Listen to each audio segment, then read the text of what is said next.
Le mécanisme d'une dépense, c'est-à-dire quoi?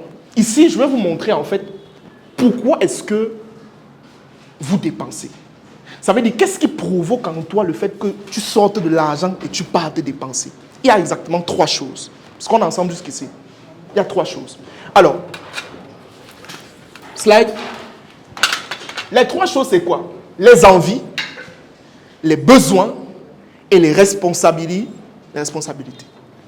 Quels sont, si on vous demande aujourd'hui quels sont les activateurs d'une dépense, ça veut dire qu'est-ce qui fait en sorte qu'une personne est capable de sortir de l'argent? Petit 1, il y a d'abord les envies. Quand je dis envie, c'est quoi? C'est les sensations que vous avez souvent. Tu restes souvent quand tu dis mais j'ai envie de manger le porc. Mais tu n'as pas faim. Mais tu n'as pas faim, hein? Tu n'as pas faim. J'ai envie de boire un bon jus glacé là. Ce sont les envies qui viennent dans ta tête. Pour les femmes enceintes, alors c'est le crack. J'ai envie d'aller même à Cribé me prendre 2 jours là. Tu sais que tu n'as pas l'argent. Mais tu as ce genre d'envie qui vient dans ton esprit. Ça dépend aussi. Maintenant alors, ce type d'envie, à un moment donné, va provoquer le fait que tu vas mettre de l'argent dans la poche pour dépenser. Maintenant, les gens qui dépensent de manière excessive sont les gens qui n'arrivent pas à comprendre ça ou arrivent à canaliser ça. Une personne qui n'arrive pas à canaliser ses envies ne va jamais devenir riche. Jamais.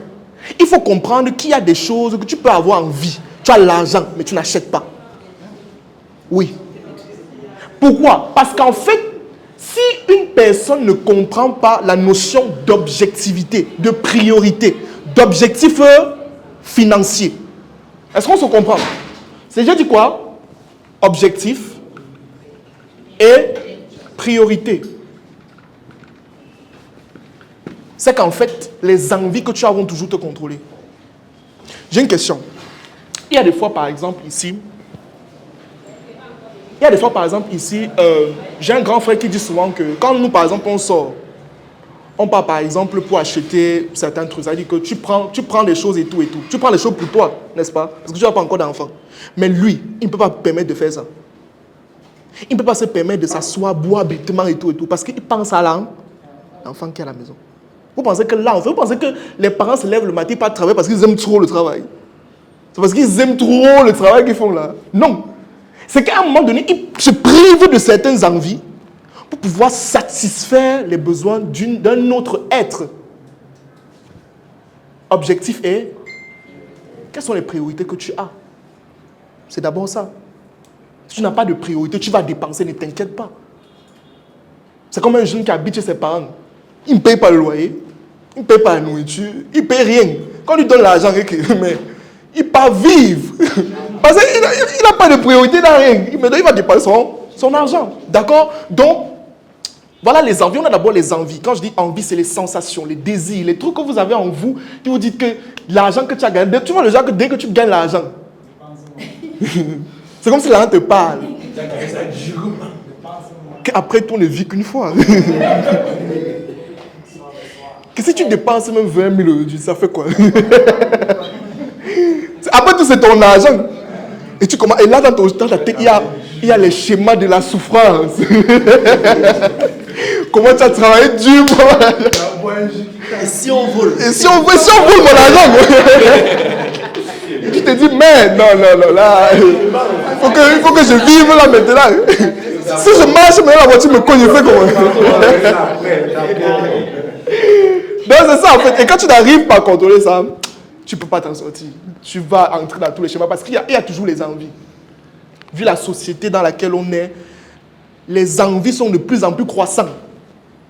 Et on n'arrive pas à... C'est-à-dire, on est trop dans des comparaisons. Les comparaisons qui, de manière répétée, créent des envies chez nous. Celui-là a fait tel. Au départ, tu te dis, ah, c'est rien. Quand tu vois 2 fois, 3 fois, 4 fois, dans ta tête, tu te dis, mais est-ce que Dieu ne m'a pas oublié?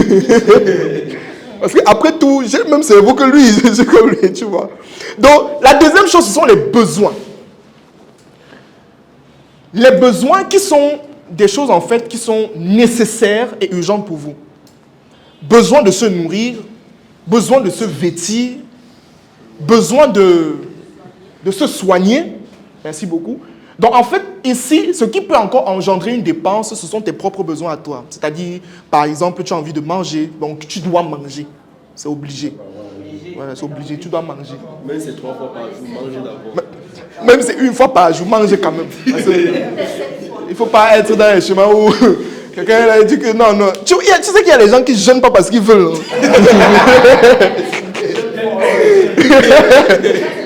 Ça veut dire que lui, tu le vois, il te dit que non, gars, il jeûne, il n'a pas l'argent. C'est pour ça qu'il jeûne. Ça veut dire que tu vois quelqu'un, il ne mange pas toute une journée, tu dis que mais gars, qu'est-ce qui se passe? Non, je suis dans un jeûne puissant. Il faut qu'il me rapproche de Dieu. Il n'a pas l'argent, mon type, il n'a pas l'argent. Tu dois tuer la chair. Quelle chair? C'est s'en sort d'abord. Donc, en fait, tes besoins vont te pousser à dépenser. Quand je te lève le matin, déjà à 10h, tu as les vertiges. Il faut que tu ailles manger. Et il faut qu'à un moment donné, tu peux pas manger nu. Il faut que tu te vêtisses. Il faut que tu sois quand même présentable. On est d'accord ou pas? Donc, il ne faut pas être dans les trucs... Moi, en tout cas, je vais vous dire, quand on a l'argent, écoutez, il faut un peu se mettre bien. Vous comprenez ce que je veux dire? Parce qu'il y a des gens que... Tu vois quelqu'un, on te dit qu'il a l'argent, tu regardes debout quand tu t'attends. On parle de quel argent? C'est quoi? C'est la crypto-monnaie, c'est quoi? On parle de quoi? Est-ce que c'est un argent qui touche? Normalement. Ou bien c'est encore dans ses pensées. Peut-être on dit qu'il est riche dans les pensées. Parce qu'en fait, la première personne qu'on récompense quand on gagne après un effort, c'est nous. Quand tu as gagné ton argent, je ne dis pas maintenant d'être dans les extases.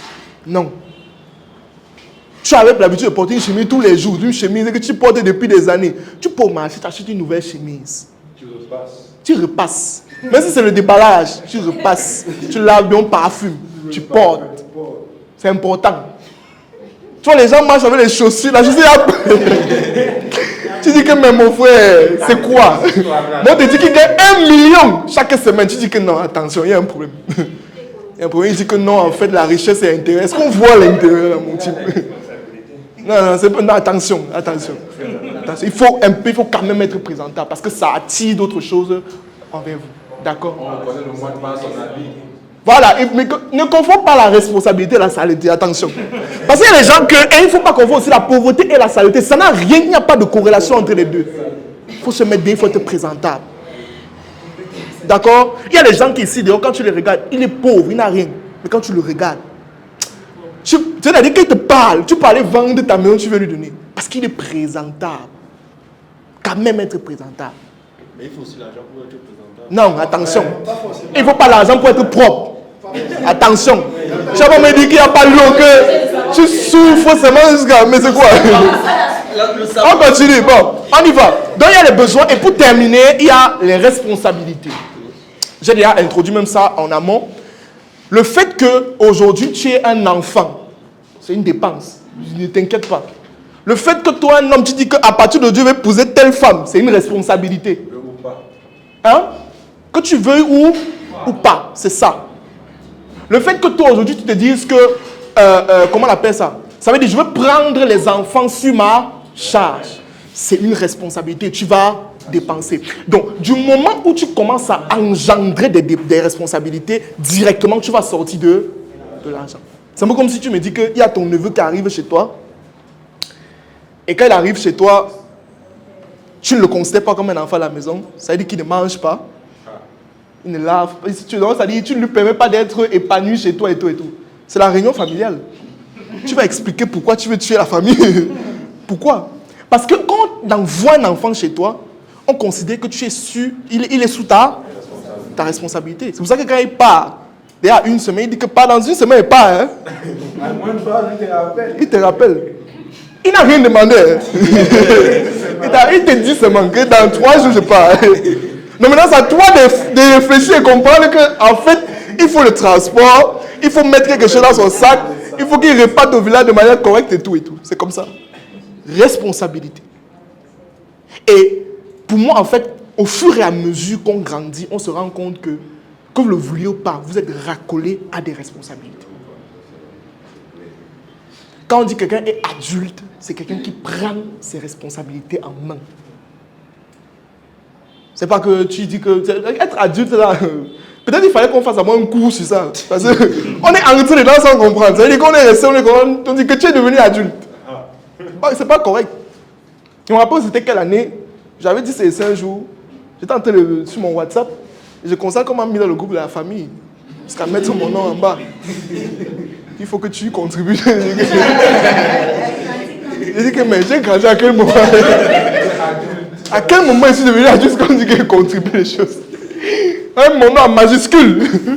Et ce qui se passe, c'est quoi? C'est que on sait que tu as lu, ça veut dire que forcément il y a quelque chose. Si tout le monde contribue 3000 et que toi tu viens contribuer 1000 francs, on va dire vous voyez. Vous voyez ce qui se passe? Il en lit, il parle. Mais pourtant, regardez ce qu'il cotise. Si alors tu viens, tu cotises 3000. Donc, ça dit tout le monde cotise 3000. Toi, tu viens de 100 000. On va dire que vous voyez. Il veut montrer qu'il a trop l'argent. Il veut montrer qu'il a trop l'argent. C'est qui ça? Tu te prends pour qui? En fait, je suis juste en train de vouloir vous faire comprendre qu'il y aura toujours à dire. Ne vous inquiétez pas. Ça, c'est en passant. On va toujours dire des choses. Toujours. Donc, à un moment donné, il y a quelqu'un qui avait dit, j'ai vu un statut dernièrement, quelqu'un qui a écrit que si vous voulez, jugez-moi. Je suis fatigué. Jugez-moi. Moi, je suis fatigué de me justifier. À un moment donné, tu dois aussi vivre ta vie de manière, vraiment sans écouter de manière concrète ce qui se passe autour. Parce que lui, il a son avis, lui, il a son avis. Et si tu veux commencer à dire que tu vas te justifier chez chacun, tu vas devenir fou. Tu vas devenir fou. C'est comme le travail qu'on fait en ligne. Quand par exemple il y a un scandale en ligne, quand tu essaies de te justifier, tu es mort. Tu es fini. Ça veut dire qu'il y a une polémique sur toi. Et toi tu prends le courage de venir faire une vidéo. Donc quand tu fais la vidéo, les gens sont en train de noter. Chaque mot. Donc dès que tu finis ta vidéo, ils reprennent encore ta vidéo pour expliquer. En fait, vous voyez, c'est ce qu'on disait. C'est fini. Et c'est là encore que ça commence à connaître un autre schéma. Donc en passant, évitez d'écouter. À un moment donné, vivez. Vivez, faites ce que vous voulez, faites ce que vous aimez.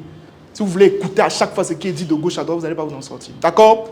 Si tu as des problèmes liés à la gestion des finances personnelles, c'est-à-dire tu dépenses trop, tu ne sais pas comment épargner, tu ne sais même pas où ton argent part parfois, ou encore tu as des problèmes liés à l'investissement, c'est-à-dire tu ne sais pas où investir, tu ne connais même pas comment est-ce qu'on structure un investissement, alors j'ai une solution extrêmement concrète qui, je suis sûr, va t'aider à coup sûr.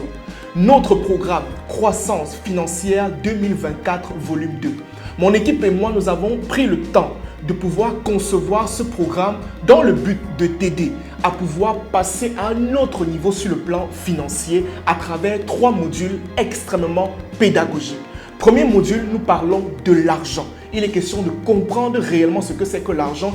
Et dans ce module, nous parlons aussi de mindset financier, de reprogrammation financière. En deuxième module, je vous donne des techniques pour savoir comment est-ce que vous pouvez désormais mieux gérer votre argent, des étapes assez concrètes. Et en troisième module, je vous parle d'investissement en vous proposant même une opportunité qui pourra vous aider à coup sûr. Alors, si vous souhaitez bénéficier de ce programme qui, je suis sûr, vous aidera à passer à un autre niveau sur le plan financier, une seule chose à faire, vous cliquez sur le lien qui se trouve en commentaire, vous contactez mes équipes et on se fera un plaisir de vous procurer ce programme exceptionnel. Et ne l'oubliez pas, aujourd'hui, si vous êtes au niveau où vous êtes, c'est tout simplement parce qu'il y a des choses que vous ne connaissez pas. La connaissance est la première étape vers l'abondance financière. Cliquez sur le lien et passez à un autre niveau. Merci.